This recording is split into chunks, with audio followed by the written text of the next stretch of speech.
Hello, on se retrouve donc pour une nouvelle vidéo.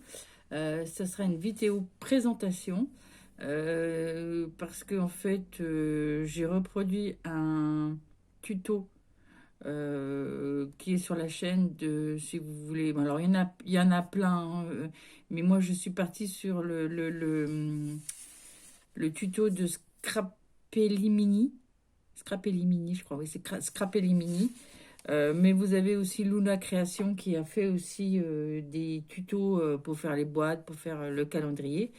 Et donc, je vais pas refaire un tuto parce que vous en avez plein. Il suffit de vous taper sur YouTube calendrier l'avant à faire soi-même et vous allez en trouver plein. Donc, je vous montre déjà celui que j'avais fait l'année dernière, donc dans le même principe. Ils sont Ils sont tous dans le même principe. L'année prochaine, je pense que je changerai de principe. J'en ai vu pas mal qui m'ont intéressé. Actuellement, là, il y a celui de la chaîne Indiana Pepper en forme d'accordéon, comme ça. Il me plaît beaucoup.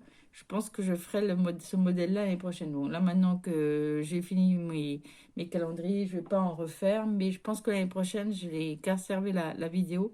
Mais je pense que je ferai cette vidéo. Donc là, en fait, bon, il y en a certains qui se ressemblent parce que je vous montrerai après. Mais c'est le même principe, sauf que les dimensions sont pas les mêmes. Alors celui l'année dernière, je l'avais fait, c'était du 20,5. Il est plus petit que les autres.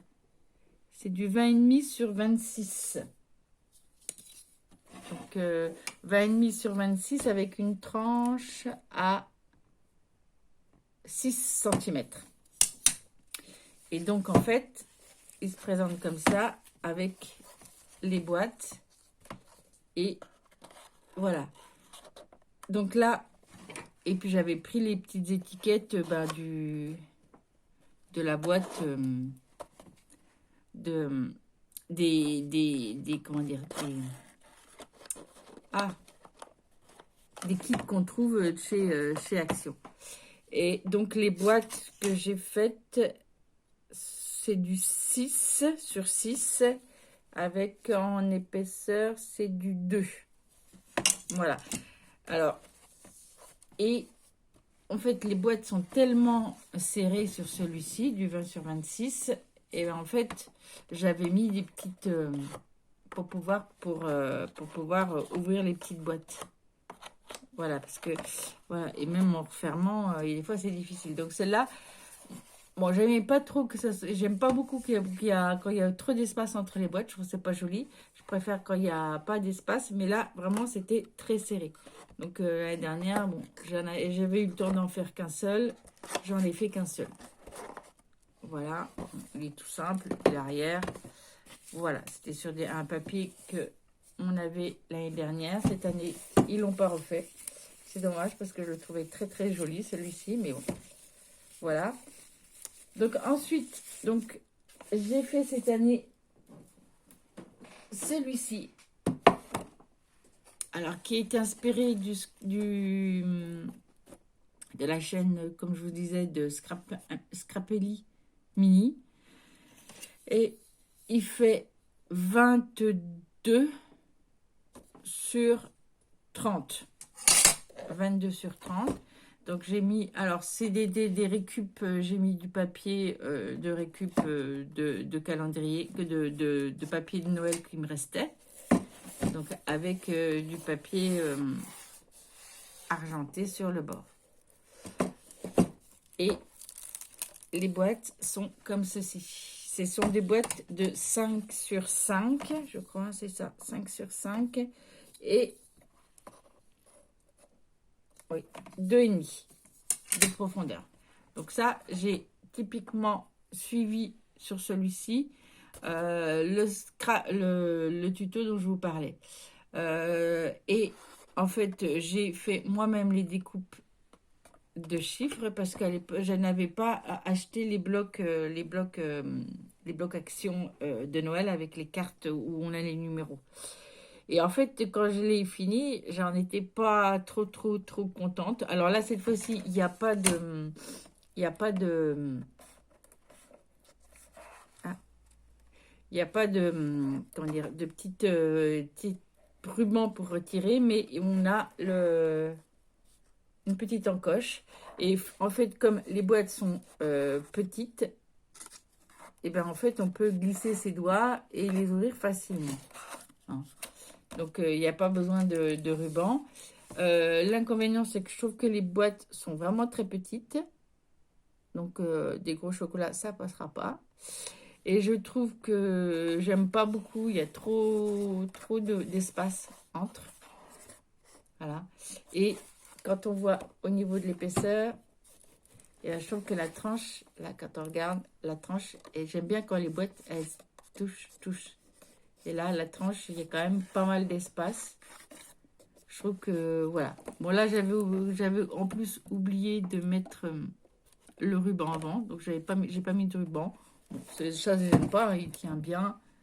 Mais bon, j'étais pas tout à fait satisfaite de moi. Donc, ça va être le calendrier l'avant que je vais garder pour moi. Voilà. Mais... Ah, tiens, ça se décolle. Faudra que je vois.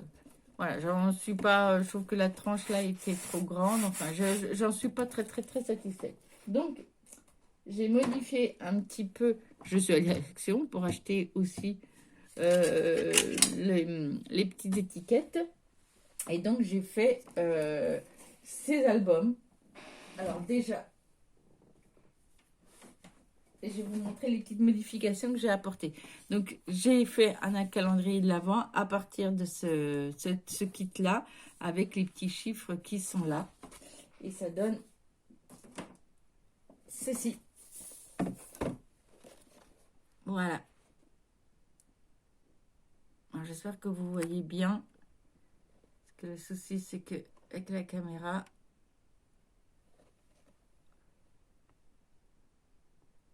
voilà. Alors, attendez, je vais vous reculer un petit peu. Voilà, comme ça, on aura peut-être un petit vue d'ensemble un peu plus important. Voilà. Ça donne ceci, ouais. Je vois pas, ouais. Donc, j'ai collé des petites étiquettes. Alors, tous, j'ai fait le même principe. Bon, ça change un peu, mais j'ai pris aussi les petites images que j'avais et j'ai fait des petites, comment dire, des petites cartonnettes, voilà, avec un peu d'épaisseur, pour pouvoir mettre mes images. Alors, c'est tout simple, hein, vous prenez un carton de 1,5 cm, d'un centimètre de plus que l'image, que je recouvre comme on recouvre un album avec du papier. Vous trouvez la technique dans mes tutos techniques, comment recouvrir un album simple. C'est la même technique. Et donc après, ben, j'ai mis quelques petites décorations. Donc la tranche. Alors la différence par rapport à celui que je vous ai montré avant, il fait toujours 22 sur 30, sauf que j'ai fait la tranche à 6 cm. Et non... oui, excusez-moi, je me suis trompée. La tranche de l'autre, elle fait pas 6 cm, elle faisait 7 cm. J'ai réduit la tranche là à 6 cm. Donc, il fait 22 sur 30 et la tranche est à 6 cm. Et donc, l'arrière, eh ben, j'ai mis... En fait, j'ai collé l'image qu'on a sur le tuto. Voilà, sur pas le tuto, sur le kit de papier Action. Et donc, comme en fait les étiquettes sur cet album-là, les étiquettes, elles sont pas toutes de la même taille. Donc, j'ai fait les tailles, j'ai adapté. Alors, c'est le même principe des boîtes. Hein, vous verrez ça sur tous les tutos, comment fabriquer une boîte. Sauf que ben, les tailles sont différentes. Donc, je les ai adaptées. J'ai tout recalculé par rapport. J'ai fait pour avoir une taille d'un demi-centimètre, 1 cm de plus que les images. Donc, voilà. C'est pas compliqué. C'est simplement une réadaptation. Donc, il se présente comme ceci. Je vais y arriver. Donc, voilà. Et les boîtes, en fait, sont tailles différentes. Et j'ai mis également, j'ai collé parce qu'il y avait une étiquette 25, mais moi, je considère que, voilà, le 25, on a tellement de cadeaux que pour moi, c'est un calendrier de l'avant Noël. Le 25, on est à Noël. Donc, on n'est plus à l'avant, on est Noël. Donc, voilà, c'est pour ça que j'ai... Voilà. Et donc, en fait, c'est le même principe que... Ah oui, et les boîtes, je vais y arriver. Bon, là, les boîtes sont... donc, il y a pas mal d'espace. C'est pareil, j'ai pas mis de ruban. J'ai fait les mêmes choses. Et j'ai fait une tranche de 6 centimètres. Et ça donne... Voilà. Je préfère ça. Il y a moins d'espace entre... Alors là, on voit parce que les boîtes sont pas... Alors, elles font tous 2,5 d'épaisseur. Mais comme elles sont pas collées... toute la même chose, mais voilà, il y a moins d'espace, je trouve, je préfère.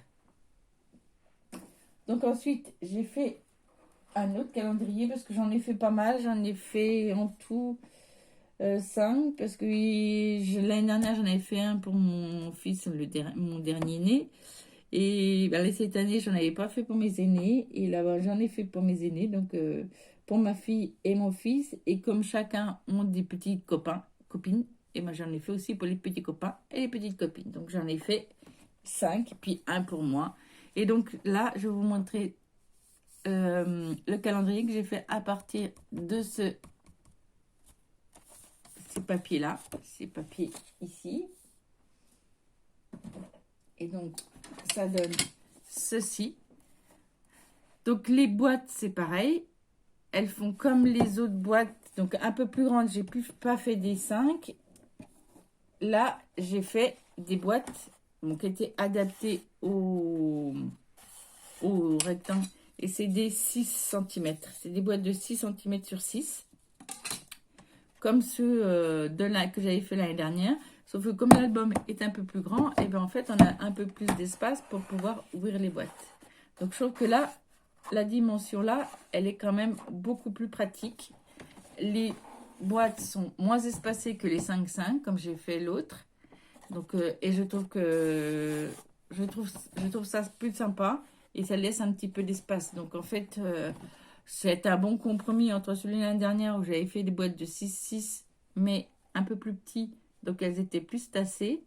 Et l'autre que j'ai fait pour moi qui a été sur un 30-22 mais à des boîtes de 5 où il y avait trop d'espace. Et bien là, je trouve que c'est un bon compromis. Et donc, en fait, j'ai fait le même principe. Hein, j'ai collé un papier dessus avec la cartonnette en dessous. Et puis après, bon, c'est de la décoration. Hein, et l'arrière, j'ai rien fait de particulier. Et donc là, après, comme j'avais plus d'autres blocs de papier avec les numéros, j'ai fait cela avec le reste que j'avais de papier de Noël. Donc, c'est toujours la même dimension. Hein, donc, 30 sur 22, une tranche de 6. Donc, rien de particulier sur le truc. Et à l'intérieur, là, et bien, comme je n'avais plus les petites étiquettes, ce que j'ai fait, c'est que j'ai pris des papiers de Noël que j'ai découpés, des petits carrés de 5,5 sur 5,5, je crois que j'ai fait. Oui, 5,5 sur 5,5. Et je les ai collés et j'ai fait mes numéros et j'ai mis mes numéros. Donc, il y a celui-ci qui sera sûrement pour mon fils. Et celui-ci qui est dans le même principe. Voilà, toujours avec la même... Et vous voyez, je préfère, voilà, les boîtes. Là, je l'ai bien aligné. Alors, il y en a certains où elles sont pas bien alignées. Je crois que c'est celui-ci où je suis un petit peu déçue de mon alignement de boîte. Mais c'est parce qu'en fait, ma tranche bouge. Mais quand je l'ai fait, elle était comme ça. Et en fait, elle a un peu bougé. Donc, voilà, ça décale un peu les boîtes. C'est un peu dommage. Mais bon, c'est là. Elle est bien alignée et en fait, il n'y a pas d'espace entre. Donc, moi, je préfère comme ça. Et c'est pareil le même principe que l'autre, sauf que là, mes chiffres sont plus gros. Et j'ai collé donc des petits papiers décoratifs sur mes boîtes. Et j'ai l'encoche pour ouvrir. Et comme j'ai de l'espace pour mettre mes doigts, et ben voilà, je peux ouvrir mes boîtes sans problème. J'ai pas besoin d'avoir ma petite tirette. Bon, les tirettes l'année dernière ont bien résisté, hein, parce que celui de l'année dernière, il est là. Aucune ne s'est arrachée, elles sont toutes là. Mais voilà, cette année, je n'avais pas envie de faire, je voulais faire quelque chose de différent. Voilà. Voilà. Bon, c'était une petite tuto pas très long pour vous présenter donc les calendriers de l'Avent. Là, je vais m'attaquer à mon Daily December. Vous aurez sûrement une vidéo de présentation. Sûrement pas de tuto puisque je pense que j'ai vu un tuto qui m'intéressait beaucoup que je vais reproduire. Donc, je vous donnerai le nom de la chaîne et le tuto. Vous irez sur la chaîne pour faire le Daily December. Voilà, comme je vous l'ai dit, quand je fais des inventions de ma part et qu'il y a des techniques particulières, je fais le tuto. Si c'est pour reproduire un tuto de quelqu'un d'autre et exactement de la même façon, je vois pas l'intérêt de refaire un tuto. Voilà. Eh bien, écoutez, je vous dis à bientôt et puis bon scrap.